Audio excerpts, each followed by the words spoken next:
Hello everyone, हम bills of exchange देख रहे हैं और आज के इस लेक्चर में हम देखेंगे illustration number 14 from page number 296.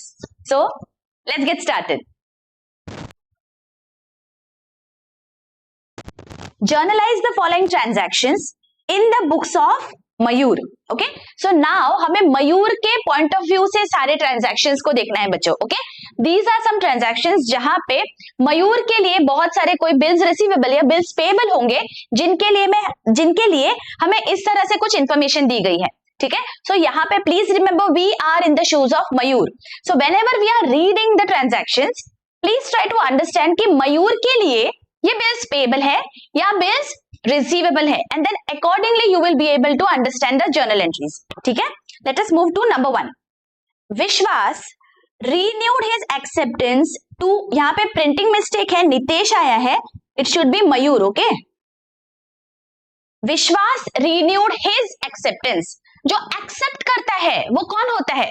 जो एक्सेप्ट करता है उसके लिए, मतलब विश्वास के लिए, this is going to be bills payable. Right, अगर विश्वास के लिए बिल्स पेएबल है तो मयूर के लिए this is bill receivable. Right, अब देखो वापस, विश्वास रीन्यूड हिज एक्सेप्टेंस, रीन्यू हुआ है. याद करिए, रिन्यूअल के केस में हम सबसे पहले क्या करते हैं? अगर कोई भी बिल रीन्यू होता है तो सबसे पहले ओल्ड बिल जो है उसे हम कैंसिल करते हैं. राइट, तो ये हमें याद रखना है कि जो ओल्ड बिल रहेगा उसे हमें कैंसिल करना है यहाँ पे. ओके, आगे क्या दिया है? फॉर 22,000, मतलब ये 22,000 का ओल्ड बिल था. बाय पेइंग, रीन्यू हुआ है तो कैसे हुआ है?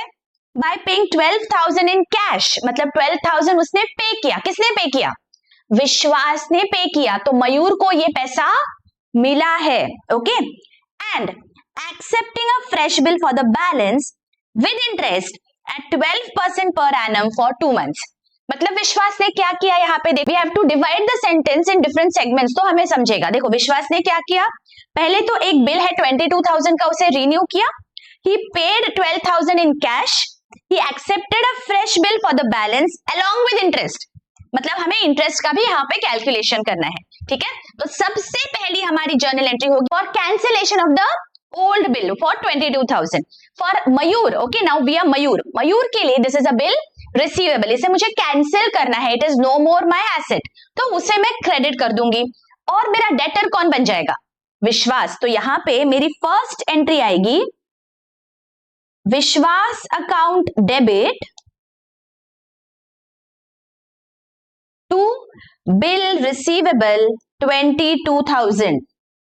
आपको नरेशंस लिखने हैं सबके लिए. Okay, being old bill cancelled. देखो बच्चों, रिन्यूअल ऑफ अ बिल में मैं बार बार आपको ये बात बताती हूँ दैट यहाँ पे स्पेसिफिकली कहीं नहीं दिया गया है that you have to cancel the old bill, लेकिन it has to be understood by the students. हमें समझना है रिन्यू, इसका मतलब पहली चीज को कैंसिल करो, तो पहले कैंसिलेशन की एंट्री पास होगी. ऑलराइट, अब आगे क्या बोला है? Bye paying 12,000 in cash. Now again remember, paying 12,000. Who is paying? Ask yourself. Who is paying? Payment विश्वास कर रहा है. He is paying. So who is receiving? मयूर को पैसा मिल रहा है. मयूर के लिए it is cash has come into the business. तो कैश को हम डेबिट करेंगे. और कितना आया है? 12,000. Who has paid? विश्वास ने दिया है. So cash account debit to Vishwas. Second entry. Cash account debit to Vishwas account 12,000. इस तरह से आप अगर डिवाइड करके करोगे ना बच्चों, तो बिल्कुल भी कोई भी दिक्कत नहीं आएगी. Okay, I am guaranteeing this to you. लेकिन आपको अच्छी से समझना है कि क्या हो रहा है. ओके, आपको यहाँ पे ट्रिक करने के लिए different words will be used, but you have to get your transaction right. आपको समझना है कि एक्चुअली क्या चल रहा है यहाँ पे. ठीक है, आगे, accepting a fresh bill for the balance along with interest at 12% per annum for 12 months, for 2 months. तो बैलेंस कितना बचा? Old bill is 22,000. 12,000 उसने कैश में पे कर दिया, तो बचता है सिर्फ 10,000. अब इस 10,000 पे 12% पर एनम आपको इंटरेस्ट कैलकुलेट करना है. 12% एंड फॉर 2 months कितना आ रहा है? This is 200. अब ये जो इंटरेस्ट है दिस इज एन इनकम और an expense for Mayur. This is an income for Mayur. Okay, we are in the shoes of Mayur. Mayur के लिए ये इंटरेस्ट रिसीवेबल है, तो इसीलिए दिस बिकम्स एन इनकम. और ये मिलने किससे वाला है? विश्वास से मिलेगा. इंटरेस्ट इज एन इनकम, तो इंटरेस्ट को हम क्रेडिट करेंगे, और विश्वास से मिलने वाला है तो उसे हम डेबिट करेंगे. तो हमारी एंट्री हो जाएगी Vishwas account debit 200 to interest. Interest is receivable, income है. Narration being interest due. And last, अब जो नया बिल है वो एक्सेप्ट हुआ है. नया बिल कितना होगा? जो बैलेंस है, ये देखो बैलेंस है 10,000 और ये 200, मतलब न्यू बिल विल बी 10,200. ये बिल रिसीवेबल है, तो हमारे लिए बिल रिसीवेबल को हम डेबिट कर देंगे. So bill receivable account debit 10,200 to Vishwas account. Vishwas को क्रेडिट हो जाएगा 10,200 बीइंग न्यू बिल एक्सेप्टेड, या being acceptance receive for new bill. Is this clear? देखिए ऐसे आप डिवाइड करके करोगे ना बिट बाय बिट बच्चों, तो बिल्कुल डिफिकल्ट नहीं है. ऑलराइट, आई होप यहां तक अच्छी से समझ गया है आपको. ओके, चलो आगे बढ़ते हैं. Honoured are acceptance. Or acceptance, अगर हमने एक्सेप्टेंस दिया है, दैट मीन्स हमारे लिए क्या है? This is bill payable. Okay, now we are in the shoes of bills payable. Please remember that. Mayur के लिए this is bills payable. So from that point of view you have to look at this transaction. ठीक है. Honoured are acceptance to Ashwin of 17,750 by endorsing Hari's acceptance of 17,500 in full settlement. क्या हुआ यहाँ पे? Transaction समझ में आया कुछ? देखिए, now what we are going to do is, for your understanding मैं एक सिंपल डायग्राम बना रही हूं. यहाँ पे देयर आर 3 पार्टीज इन्वॉल्व. पहले तो this is Mayur, this is Ashwin. ठीक है. अब हमें पहले आधा सेंटेंस क्या दिया है, let us read. Bills honoured are acceptance to Ashwin of 17,750. बस इतना पढ़ते हैं. हमारे लिए, मयूर के लिए, दिस इज बिल्स पेबल. कितने का? 17,750. ये क्या किया मयूर ने? इसे ऑनर किया है. ऑनर कैसे किया है? आगे देखो क्या दिया है. By endorsing Hari's acceptance. Hari ने कुछ एक्सेप्ट करके मयूर को दिया था. अगर हरी ने एक्सेप्ट किया तो उसके लिए बिल्स पेबल था, लेकिन मयूर के लिए वो क्या है? मयूर के लिए it is bills receivable. Now there are again 2 parties, Mayur and one is Hari here. Okay, अब इन दोनों के बीच में क्या ट्रांजैक्शन है? मयूर के लिए एक बिल रिसीवेबल है 17,500 जो हरी ने एक्सेप्ट किया हुआ है. See again, hurries acceptance. Hari ने एक्सेप्ट किया, मतलब मयूर के लिए इट इज बिल रिसीवेबल. जब इन दोनों की बात आती है तो मयूर के लिए there was a bill receivable जो हरी से आना था 17,500.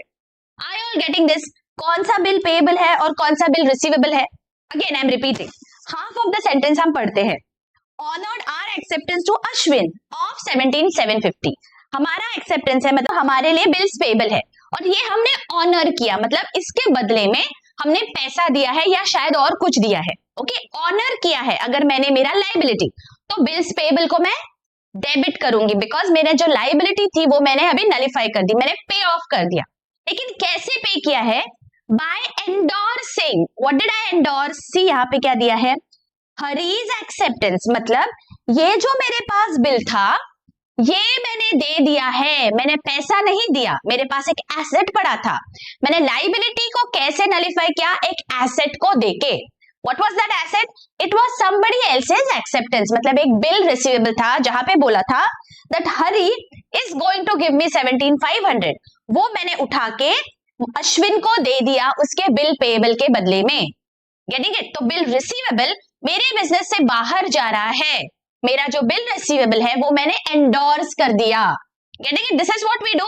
हमारे पास एक बिल आता है, वो हम किसी और को देते हैं. That is endorsement. तो यही यहाँ पे हुआ है. जो बिल है, बिल रिसीवेबल 17,500 का, वो हमने दे दिया अश्विन को, हमने एंडोर्स कर दिया. तो यहाँ पे बिल रिसीवेबल बिजनेस से बाहर गया तो उसे हमें क्रेडिट करना पड़ेगा. Getting it? और देखिए जिसके बदले में मुझे 17,750 पे करना था, मैंने सिर्फ 17,500 वर्थ का एसेट दिया, मतलब 250 रुपीज मैंने कम दिए, राइट। 17,750 एक्चुअली देना चाहिए था मैंने, लेकिन मैंने तो सिर्फ 17,500 का बिल रिसीवेबल दिया। तो जो 250 है, बिकॉज ये फुल सेटलमेंट है, इसके आगे और कुछ पेमेंट नहीं बाकी है, तो 250 है, ये मेरा मुनाफा हुआ या नुकसान हुआ? From the point of view of Mayur ये मुनाफा हो गया है, फायदा हुआ है। जहां पे मुझे ज्यादा पैसे देने थे मुझे कम देना पड़ा ना, तो मेरा तो फायदा हो गया। एंड हमारा रूल क्या कहता है? Debit all expenses and credit all gains. तो ये जो 250 है, this I have to credit because this is the discount that I have received. Is this very clear? This is a very interesting transaction. I hope ये आपको समझ गया है. If you want ये screenshot ले लो ये डायग्राम का बच्चों, so that you remember that what has actually happened. Okay? देखो हम यहाँ पे अभी जर्नल एंट्री पास करेंगे. The journal entry will be number 2. यहाँ पे bills payable जो मेरा liability है वो मैंने discharge किया है. यहाँ पे मैं BP लिख रही हूँ बच्चों, but you have to write the full form. Okay? Amount is 17,750. इसके बदले में मैंने बिल रिसीवेबल दिया, तो 2 बिल्स रिसीवेबल 17,500 और 250 रुपए का मेरा फायदा है, इसलिए मैंने उस फायदे को भी क्रेडिट दिखा दिया टू डिस्काउंट. वेरी क्लियर, एकदम अच्छे से समझ गया बच्चों. अगर आपको लेक्चर्स अच्छे लग रहे हैं, अगर एक्सप्लेनेशन अच्छे से समझ रहे हैं, do hit the like button, do subscribe and do share these lectures with your friends and colleagues. बच्चों, in a classroom setup, I can understand from your expressions that how are you finding the lectures. But in this particular setup, it is difficult for me to understand unless and until you show your appreciation by hitting the like button and by commenting in the comments below. So let the comments pour in and do share these lectures with your friends and colleagues. Thank you so much. चलो आगे बढ़ते हैं. प्रकाश who accepted Mayur's bill. Again प्रकाश ने accept किया, तो मयूर के लिए क्या है? बिल रिसीवेबल है. जो एक्सेप्ट करता है उसके लिए बिल्स पेएबल होता है, तो जिसका एक्सेप्टेंस है मतलब मयूर का बिल है, तो मयूर के लिए it is bill receivable, right, for 21,000. Okay, यहाँ पे हमें एक्सेप्टेंस मिला है. Prakash who accepted Mayur's bill for 21,000 was declared insolvent. Again जैसे ही यहाँ पे इंसॉल्वेंसी डिक्लेयर होती है, हम क्या करते हैं? हम यहाँ पे डिसऑनर की एंट्री पास करते हैं, बिकॉज अगर हमारा डेटर इंसॉल्वेंट हो गया तो क्या होगा? जो बिल रिसीवेबल है वो ऑब्वियसली डिसऑनर हो जाएगा. तो फर्स्ट एंट्री हमारी क्या आएगी? बिल रिसीवेबल डिसऑनर हुआ है, वो एंट्री हमें पास करनी पड़ेगी. डिसऑनर हुआ तो डेटर कौन बन जाता है? प्रकाश. तो प्रकाश के अकाउंट को हम डेबिट कर देंगे. Prakash's account debit to whom? To bills receivable. Now it is no more my asset. 21,000. Narration being bill dishonored. Okay. Again, I am repeating. आपको specifically नहीं दिया गया, आपको सिर्फ इतना बोला गया है that he was declared insolvent. लेकिन जब भी इस तरह से लिखा जाता है, आपको याद रखना है, तुरंत आपको जो बिल है उसको डिसऑनर की एंट्री पास करनी है. You have to read between the lines. Okay आगे क्या दिया है? Only 25% of the amount could be recovered from his estate. अभी जो 21,000 उससे रिसीवेबल है, देखो प्रकाश को हमने डेटर दिखा दिया है 21,000 से, लेकिन वो हो गया इंसॉल्वेंट, मतलब अब उसके पास पैसा नहीं है, सिर्फ 25% वो हमें दे पा रहा है. 25% इज हाउ मच? देखो यहाँ पे दैट इज 5,250. ओके, इसका मतलब ये जो है, ये मुझे पैसा मिल गया, मिलना चाहिए था 21,000, मिला सिर्फ 5,250. जो नुकसान है वो कितना? 21,000 माइनस 5,250 मतलब 15,750. ये मेरा घाटा हो गया, ये मेरा नुकसान हो गया. और ये जो नुकसान है that is irrecoverable because that person is insolvent. तो अभी वापस तो पैसा नहीं मिलने वाला, तो इसीलिए इस नुकसान को मुझे डेबिट करना होगा with the name. When the debtor मुझे पैसा नहीं दे पाता, मैं उसे क्या बोलती हूँ? This is my bad debt. तो यहां पे हमारी एंट्री क्या हो जाएगी? कैश और bank account debit 5,250. Bad debts account debit, ये जो पैसा है ये नहीं मिलने वाला है, it is irrecoverable, 15,750 to Prakash account. Prakash is insolvent ना, तो किसी इंसॉल्वेंट का मुझे अकाउंट ओपन नहीं रखना है बिकॉज उससे पैसा नहीं मिलेगा. तो ये जो मैंने डेबिट किया था प्रकाश के अकाउंट को, मैंने क्रेडिट करके उसके अकाउंट को क्लोज कर दिया because he is insolvent. This is very very clear, understood? Okay, चलो आगे बढ़ते हैं. Bank informed us that Shailaja's acceptance, again Shailaja ने एक्सेप्ट किया था तो हमारे लिए it is bill receivable. Shailaja ने शायद कोई बिल एक्सेप्ट किया था जो हमारे पास था.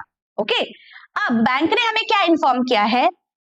शैलजा's acceptance for 32,000 sent to bank for collection. तो क्या हुआ यहाँ पे? शैलजा ने हमें कोई बिल दिया एक्सेप्ट करके जो हमारे लिए बिल रिसीवेबल था. और बिल रिसीवेबल का हमें पता है 4 सिनेरियोज होते हैं. तो हमने ये bill we sent it to bank for collection. ये हमारे पास यहाँ पे इंफॉर्मेशन दैट हमारा कोई बिल रिसीवेबल था जो हमने बैंक के पास भेजा था, शायद bill sent to bank for collection करके. सो आगे what has happened? Had been dishonoured. ये हमने बैंक को दे दिया कलेक्ट करने के लिए, लेकिन ऑन द ड्यू डेट हमारा जो ड्रॉई है शैलजा, उसने उसे डिसऑनर कर दिया and noting charges paid were 275. Okay, अब आपके समझने के लिए मैं यहाँ पे एक डायग्राम बना देती हूँ. देखो, दिस इज मयूर, मतलब this is us, this is Shailaja, okay, and this is bank. अब क्या हुआ है? शैलजा ने एक्सेप्ट किया, मतलब मयूर के लिए बिल रिसीवेबल है. Okay, what is the amount? 32,000. 32,000 का एक बिल रिसीवेबल है मयूर के पास.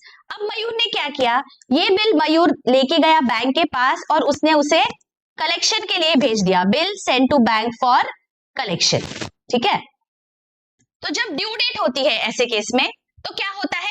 ड्यू डेट पे बैंक वेंट टू शैलजा, लेकिन शैलजा ने इसे डिसऑनर कर दिया. तो बैंक क्या करेगी? बैंक जाएगी मयूर के पास और बोलेगी दैट ये जो आपका बिल था वो हो गया है डिसऑनर और we have paid noting charges. कितने हैं? 275. ये बैंक ने हमें इन्फॉर्म किया. This is the transaction that has been given in that sentence. Bank ने हमें इन्फॉर्म किया दैट ये जो एक्सेप्टेंस है ये डिसऑनर हो गया है और हमने 275 नोटिंग चार्जेस पे किए हैं. अब बच्चों ध्यान रखिए दैट अगर ये डिसऑनर होता है, this transaction has happened between bank and Shailaja. जो बिल रिसीवेबल है वो अभी बैंक के पास है, it has been sent to the bank for collection. लेकिन बैंक हमारे पास आती है ये बोलने के लिए दैट बाबा ये जो सर्विस आपने मुझे बोला था I couldn't do it because ये जो डिसऑनर हो गया है. अब हमारे बुक्स में क्या होगा? बिकॉज शैलजा ने डिसऑनर किया है, Shailaja now again will become our debtor. Why? Because हम बोलेंगे बाबा ठीक है ये तो बिल रिसीवेबल नहीं दिया लेकिन फ्यूचर में I am going to collect that much money for you from you. तो Shailaja will become my debtor. How much?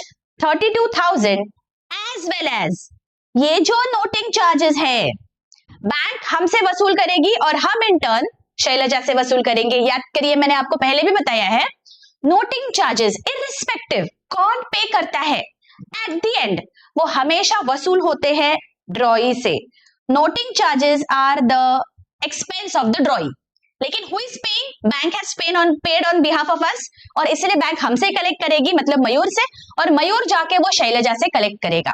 So that is the reason noting charges की अमाउंट हम ऐड करेंगे.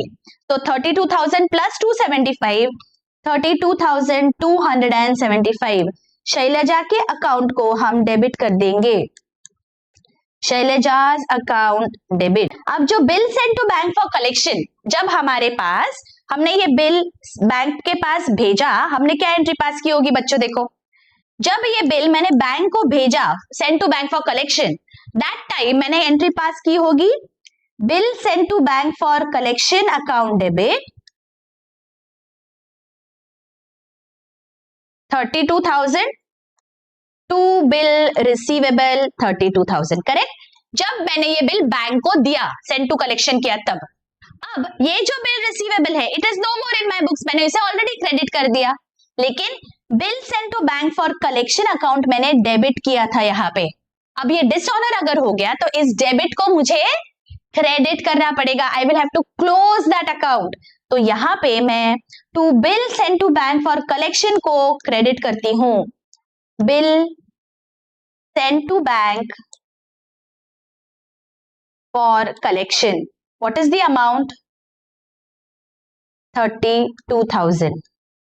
और जो 275 रुपीज है ये नोटिंग चार्जेस है.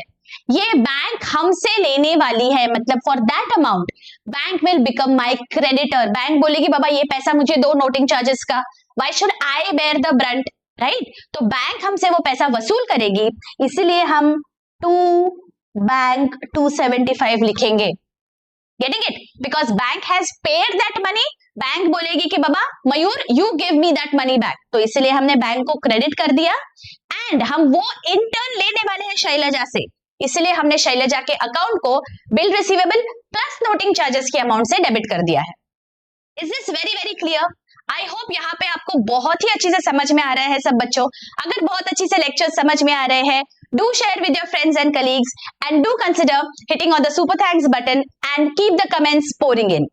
मिलती हूँ आपको नेक्स्ट लेक्चर में. Till then, take care. Bye bye.